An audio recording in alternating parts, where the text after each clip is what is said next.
They're all competing for scarce resources. Everyone wanted to accomplish their mission and win the war. When we know we have a real enemy that we should be aligned in fighting, competition is between people on the same team. Puts down a mandate that makes no sense for my department. You know, one of the ways that this reveals itself is when people are in their department or in their section of a company or a business, and they're trying to make things happen. They're trying to make things happen for their section. They're trying to make things happen for their division.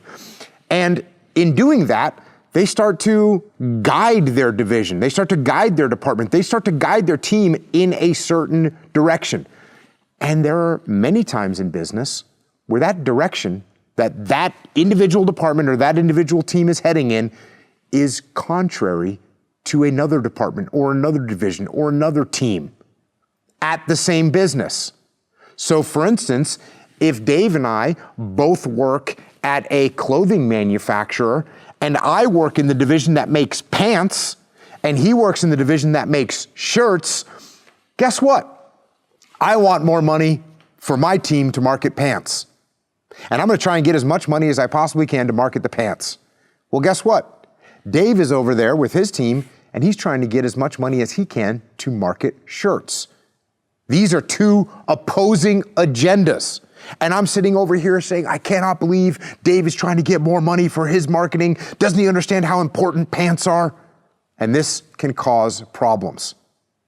Not understanding that we both have the same strategic alignment in our goal can cause significant issues. Yeah, one of the words that we're gonna probably use a lot today is what we call the perceived lack of alignment. It's that feeling that we are misaligned. And one of the key responsibilities for leaders in an organization, whatever that level is to make sure your team understands, even in your pursuit of developing the marketing for pants and making money in that department, which might look different from my goal of making those shirts, we actually have the same goal. So part of that leadership goal and objective is making sure that we realize, while it appears that sometimes we are competing and it have a perception that we have different goals, we as a company are still aligned that we want to move in the same direction. And so that leadership responsibility of making sure that perception is we actually have the same strategic outcome in mind. And this can also really cause an impact when I'm in my department and I've got my agendas of what I'm trying to make happen, and all of a sudden my boss puts down a mandate that makes no sense for my department. You know, he's saying, hey, we've got to cut marketing money on pants. We're pulling the whole marketing budget away from you. This is obviously totally counter to everything that I want to do with my department. What could he possibly be thinking? This causes problems. And we've seen that up and down the chain of command in companies too. We had an organization where they had one of their best revenue years ever, and the CEO reported to the entire company how great things were because they were going to give their shareholders the highest return on their investment they'd ever seen. Meanwhile, I might have someone downstream running the pants department thinking, I've lost all my marketing money and I've lost my ability to sell pants so I can make bonus for my salespeople. And that misalignment is apparent that down at my level, I don't see the benefit of the shareholders getting a return on that investment. I don't realize that that actually might help us grow over time. And of course, the CEO is probably overlooking how bad that message looks when I don't explain how it actually helps you over time. And that's how we get misaligned and start moving in the wrong direction. This is one of those things where I think I initially picked up on this whole concept from being in the military. Because inside the military, it's made up of all these little organizations. You have platoons. Well, the platoons are part of the same company. The platoons are part of the same company. And yet they're trying to compete against each other. And guess what? The companies are part of the same battalion. And yet each company has their own agenda. They're trying to look out for themselves. They're trying to accomplish missions for themselves. And the battalions, those battalions are all part of the same brigade. And yet each of those battalions inside that brigade has its own agenda, which it is working towards, its own missions that it's trying to accomplish. And they're all competing for scarce resources. And so oftentimes, at the platoon, at the company, at the battalion level, you could start to see some fractures. You'd start to see problematic relationships. And it's not that they weren't aligned at the ultimate level. Of course, everyone wanted to accomplish the mission and win the war. But when they would lose sight of that overall strategic alignment and that strategic goal, all of a sudden it turns, well, my battalion wants this mission, your battalion shouldn't get it. Or my battalion needs this equipment more than your battalion needs this equipment. And it could cause such drastic impact to those relationships that it could negatively impact the entire strategic mission.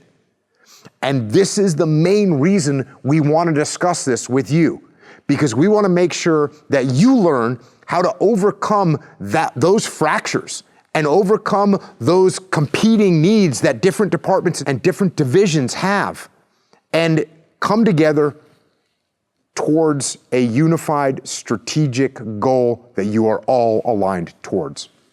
Yeah, I mean, it's a classic example you just gave of the word we use, which is silos. Now, this is not Jocko and me saying there should be no competition amongst your teams. We are believers in competition. But that competition between our teams is designed to make us better. And it seems almost crazy that in the military, we'd think our military units are competing with each other when we know we have a real enemy that we should be aligned in fighting. The same thing is true for that apparel company. Is you've got competitors out there. And if we're fighting against each other and not against our competition, we sow the seeds of our own failure. So it is not to say competition is not good, but that competition is between people on the same team. We have to be aligned that we're all moving in the same direction for everybody's benefit, or those fractures become so bad, our competitors actually end up beating us. And we have an industry example that really shows the downside of what you were just talking about. Is we worked with an organization, it was a technology company, and they were always in competition trying to get the best engineers they could for their team. And inside this technology company we work with, they had two departments that did some very similar things. And sometimes those departments would fight against each other, trying to hire in some of the best engineers that were out there. And what we saw was, as I was thinking about hiring this employee, if I found out you were doing the exact same thing, I would tell this prospective hire all the things wrong with your department and why you didn't want to be on Jocko's team, trying to pull you into my direction. And meanwhile, I'm over here talking to the same exact individual and telling that individual everything that is wrong with Dave's team and how terrible it would be to work for Dave. And of course, the outcome was neither of those teams got that good hire. In fact, what they saw was a lot of criticism back and forth, a lot of reasons not to be on either team, and we ended up both losing in that example, and that engineer went to one of our competitors. So it is this perceived lack of alignment, and it is a greater belief in our own agendas that causes problems. So if I begin to believe that what my department is doing is more important than the overall goal of the company, that's when we start to run into problems. So that's what this course is about, is making sure that you learn how to climb that ladder of alignment to make sure everyone is striving towards the same strategic goals.